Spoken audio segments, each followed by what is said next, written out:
সব চিৎকার করে জানাতে ইচ্ছে করে তুমি আমার কে। আমার রূপের রহস্য স্যান্ডেলিনা স্যান্ডেল সোপ।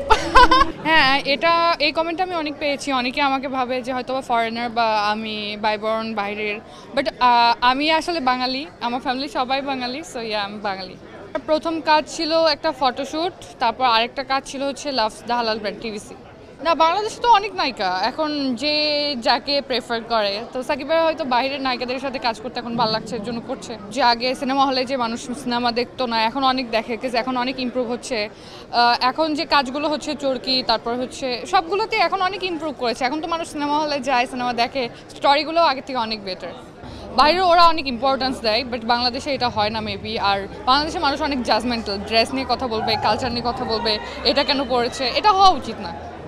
একজন শিল্পী যে ভালো কাজ করছে বা ভালো কাজ করার ট্রাই করছে, তাকে আরও এনকারেজ করা উচিত। আমার রূপের রহস্য স্যান্ডেলিনা স্যান্ডেল সোপ। না, আমি রূপচর্চা নিয়ে কখনো সচেতন ছিলাম না। I am too much lazy. আমার ইচ্ছা ছিল এডুকেটেড হওয়া, আর আমার বাবা মার ইচ্ছা ছিল ডক্টর হওয়া, সো ওটাই প্ল্যানিং ছিল। আর এখন যে মিডিয়াতে এসেছি জন্য আমার প্ল্যানগুলো সব সরে গিয়েছে এমন কিছু না। আমার ফটোশ্যুট করতে অনেক ভালো লাগে, আমার ফ্যাশন ডিজাইনার হওয়ার ইচ্ছা ছিল।